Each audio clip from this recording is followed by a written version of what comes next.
अस्सलाम वालेकुम। और आज की ये वीडियो राजेंद्र सिंह बेदी की हालात ज़िंदगी के ऊपर है।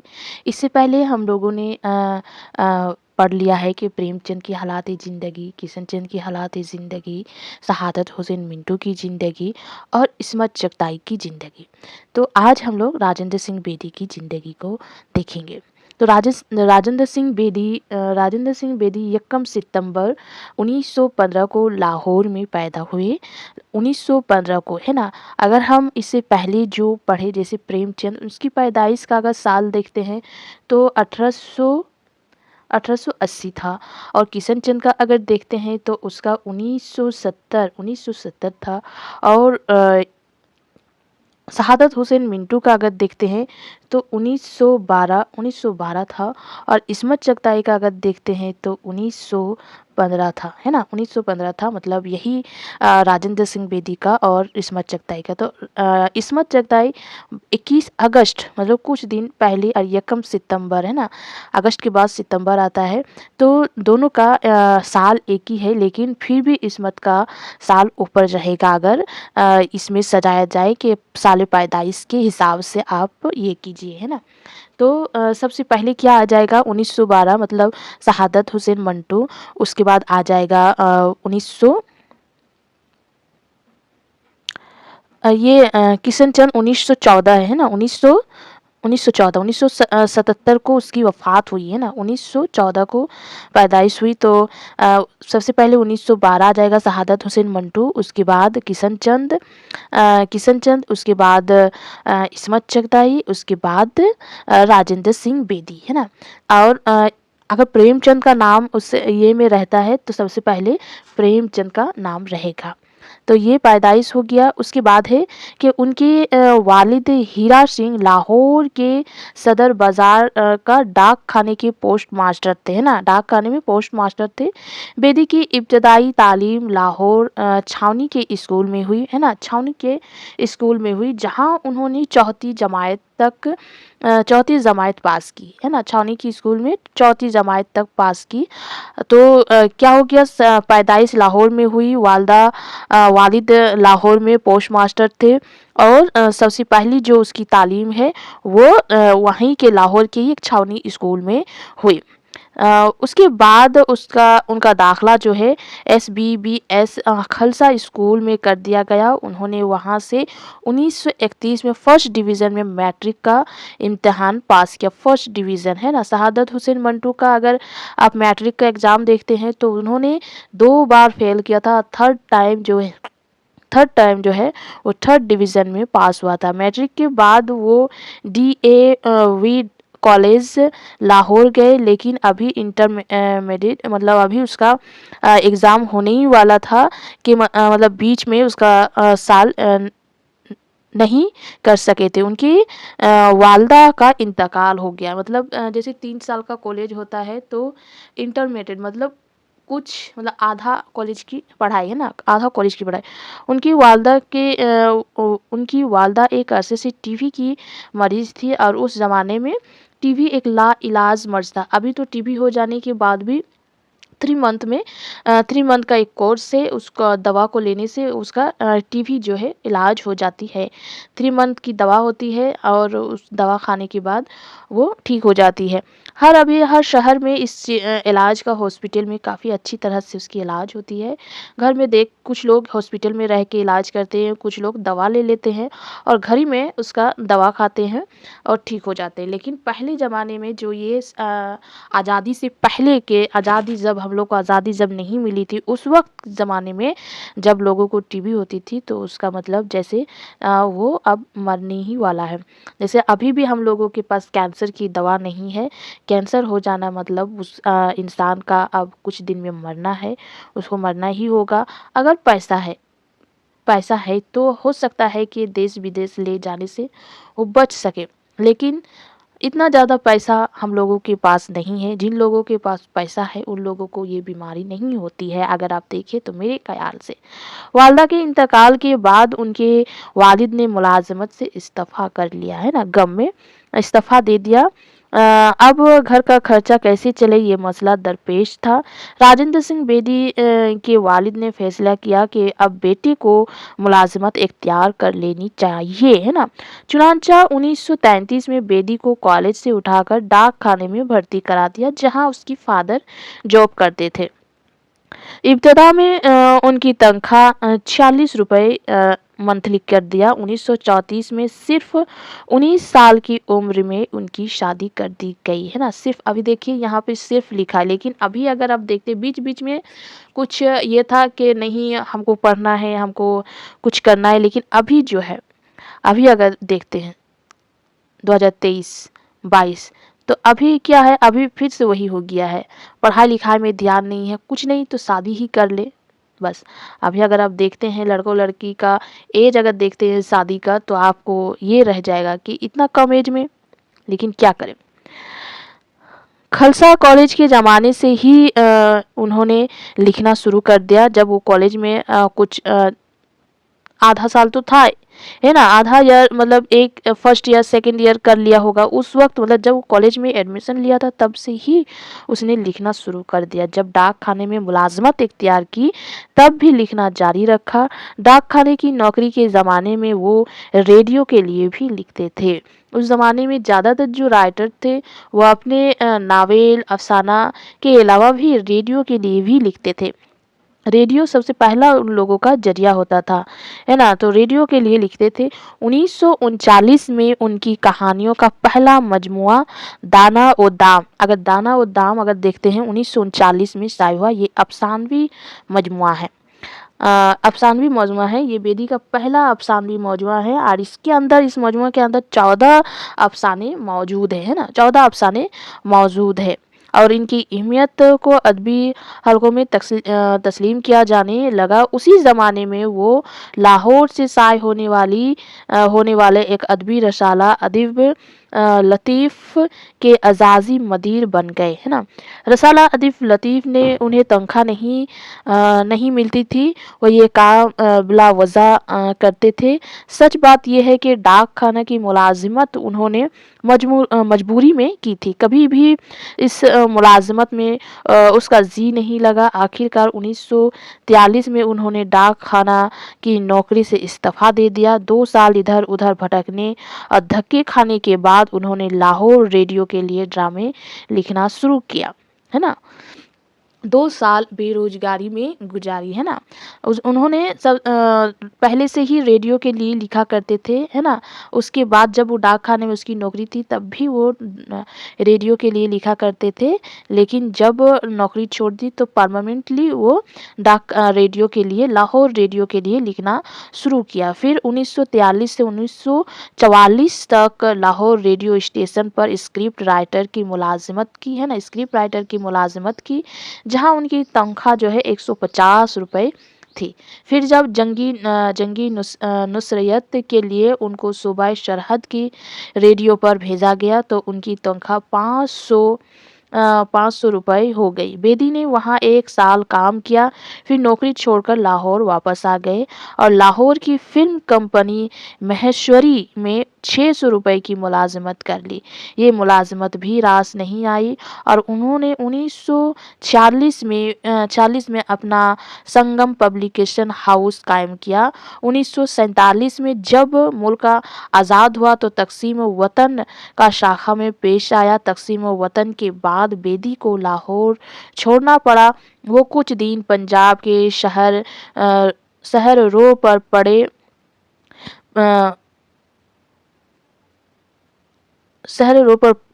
रहे और कुछ वक्त शिमला में गुजारा। उसी दौरान उनकी मुलाकात कश्मीर के मकबूल लीडर शेख मोहम्मद अब्दुल्ला से हुई, जिन्होंने उनको जम्मू रेडियो स्टेशन का डायरेक्टर मुकर्रर कर दिया। बतौर स्टेशन डायरेक्टर राजेंद्र सिंह बेदी ने जम्मू रेडियो पर अच्छे प्रोग्राम नस्र करने की कोशिश में थे कि कश्मीर के एक और कद्र और लीडर बख्शी गुलाम मोहम्मद ने उनकी अनबन हो गई।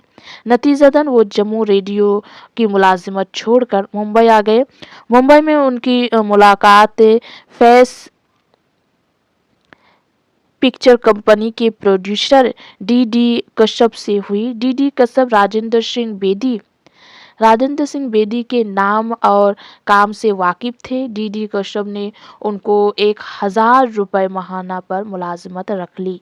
पहले 46 रुपये, उसके बाद 150, उसके बाद 500, उसके बाद 600, उसके बाद खुद का पब्लिकेशन चालू किया, उसके बाद रेडियो कश्मीर का डायरेक्टर हुए। उसके बाद मुंबई आ गए। मुंबई में आने के बाद उसकी फ़िल्मों के लिए लिखना शुरू किया। उसमें 1000 रुपये उसकी सैलरी हो गई, है ना। बेदी ने माहदे में शर्त रखी थी कि वो बाहर भी काम करेगा, है ना। एक कॉन्ट्रैक्ट साइन होता है, उसमें वो अपना ये रखा। कश्यप के लिए बेदी ने दो फिल्में बड़ी बहन और आराम लिखी। उसी ज़माने में बाहर किसी प्रोड्यूसर के लिए बेदी ने फ़िल्म दाग लिखी। फ़िल्म दाग बहुत चली बॉक्स ऑफिस पर। फ़िल्म दाग की कंपनी ने राजेंद्र सिंह बेदी को बहुत फ़ायदा पहुंचाया। उस फ़िल्म की कामयाबी के बाद बेदी तरक्की की मंजिल तय करने लगे। एक तरफ वो फ़िल्मी कहानियाँ लिख रहे थे, तो दूसरी तरफ वो अदबी मिशन से गफिल नहीं थे, है ना। अगर आप ये फ़िल्म सब यूट्यूब में सर्च करते हैं तो कहीं-कहीं होता है, मिल जाता है। अगर फ़िल्म दाग अगर लिख के आप सर्च करें तो मिल जाएगा। उसी तरह बड़ी बहन, आराम, ये सब, और उसमें आप देख सकते हैं कि जो वो कौन लिखा है, तो वहाँ पे नीचे में राजेंद्र सिंह बेदी लिखा हुआ रहेगा। अगर यूट्यूब में किसी तरह ये वीडियो बहुत काफ़ी पुरानी है, इसीलिए अगर किसी तरह अपलोड है तो आपको वो दिखाई मिलेगा, है ना। दिखाई मिलेगा। उनकी कहानी का दूसरा मजमुआ जो है ग्रहण 1942 में ही शाये हो चुका था। 1942 में ही शाये हो चुका था। पहला मजमुआ क्या था, दाना-ए-दाम, जो 1939 में शाये हुआ था। ग्रहण जो है वो 1942 में शाये हुआ था, और इसमें भी 14 अफसाने मौजूद हैं। 1949 ईस्वी में उन्होंने अपना तीसरा मजमुआ कोखजली शाये कराया। उन तीनों मजमुओं की अशायत से अदबी हल्के में राजेंद्र सिंह बेदी अपनी पहचान बना चुकी थी, है ना। कोखजली जो है वो 1949 में, और इसमें 13 अफसाने मौजूद है, अगर आप देखते हैं तो।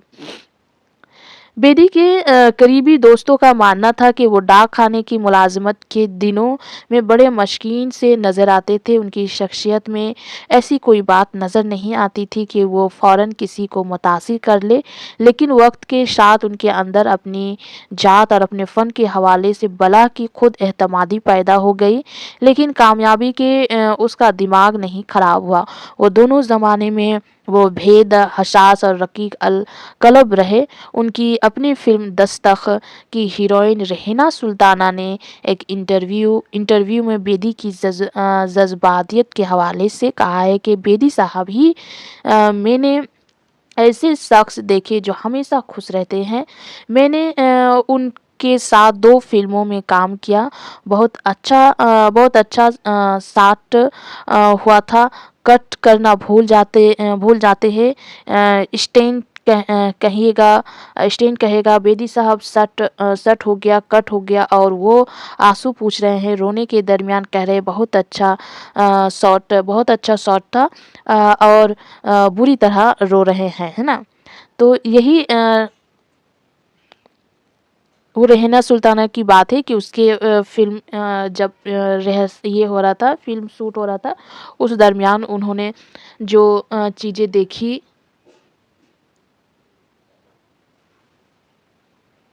उसके बारे में उन्होंने कहा है ना। बेदी बतौर story writer, dialogue writer, screen writer, director या प्रोड्यूसर जिन फ़िल्मों का हिस्सा रहे, उनमें बड़ी बहन, दाग, मिर्ज़ा गालिब, देवदास, है ना, देवदास, गरम कोट, मिलाप, बहार, मुसाफिर, मधुमती, मीम देदी, आस्का पूंजी, मुंबई का बाबू, है ना, मुंबई का बाबू, अनवर आधा, रंगोली, मेरे सनम, बहारों के सपने, अनुपमा, मेरे हमदम, मेरे दोस्त, सीता काम, दस्तक, ग्रहण, अभियान, भागन, नवाब साहब, मुट्ठी भर चावल, आंगन, आँख देखी और एक चादर मैली सी शामिल है। 1956 में उन्हें गरम कोट के लिए बेहतरीन फ़िल्म फेयर अवार्ड मिला।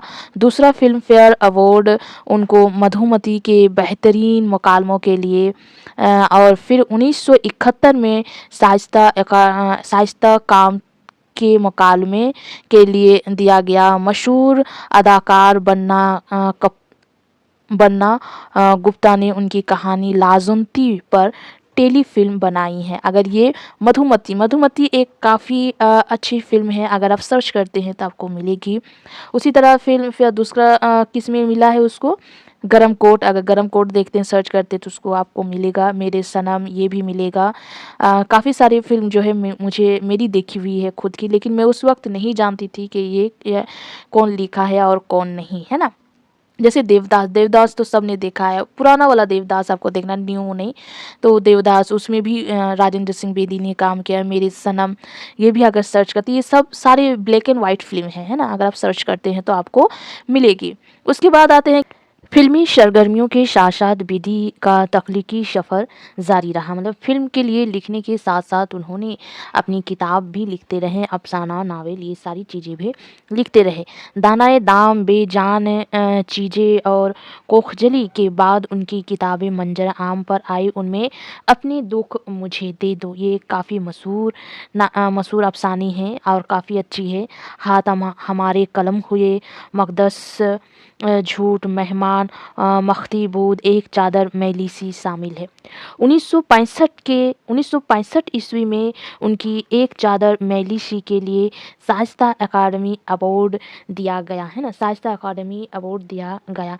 एक चादर मैली सी जो है वो 1962 में किताबी शक्ल में शाये हुई। एक चादर मैली सी राजेंद्र सिंह बेदी का इकलौता नावल है जो लाहौर से शाये होने वाले रसाले नकूश में दो किस्तों में 1960 ईस्वी में शाये हुआ था और बाद में ये किताबी सूरत में 1962 में शाये हुआ था।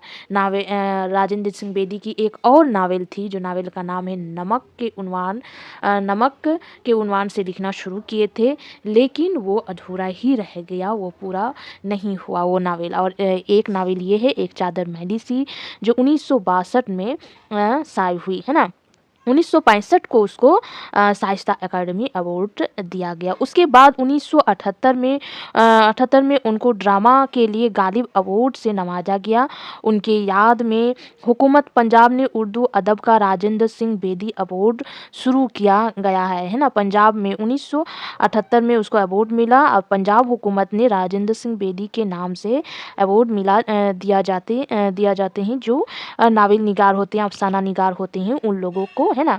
बहुत से दूसरे फनकारों की तरह राजेंद्र सिंह बेदी की घरेलू ज़िंदगी भी बहुत पुरसुकून नहीं थी। बीवी से मुसलसल नाचाकी की वजह से बेदी की ज़िंदगी तल्ख थी। उनका बेटा नरेंद्र बेदी भी फिल्म प्रोड्यूसर और डायरेक्टर था, लेकिन 1982 में उसको मौत हो गई। उनकी बीवी बेटे की मौत से बहुत पहले ही इस दुनिया से रुखसत हो चुकी थी।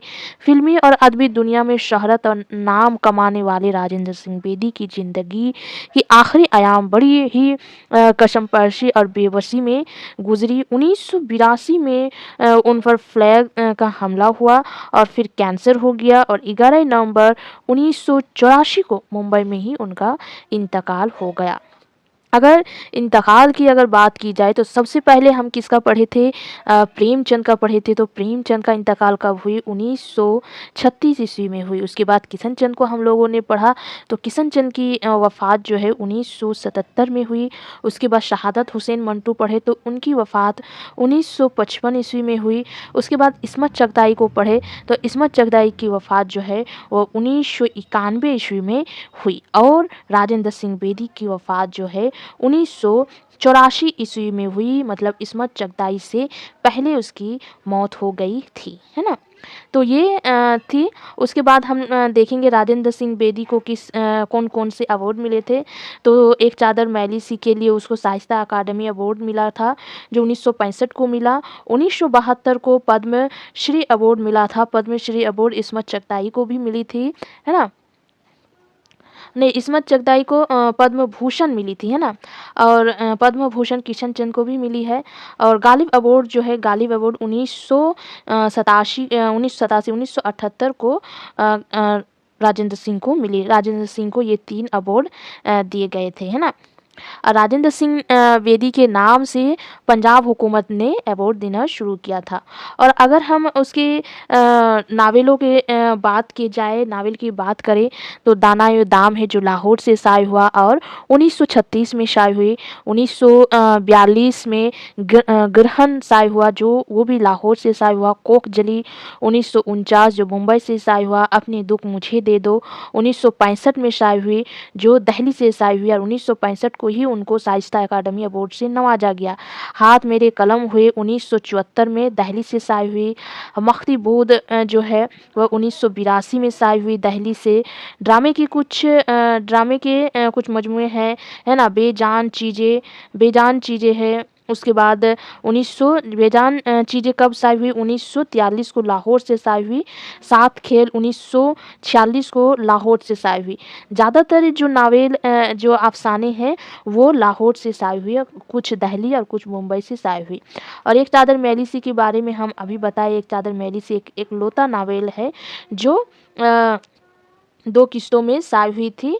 और वो कहाँ से? लाहौर से शाये हुई थी। एक ही नावल है और दूसरा नावल नमक के नाम से उन्होंने लिखना शुरू किया था, बट वो पूरा नहीं हो सका।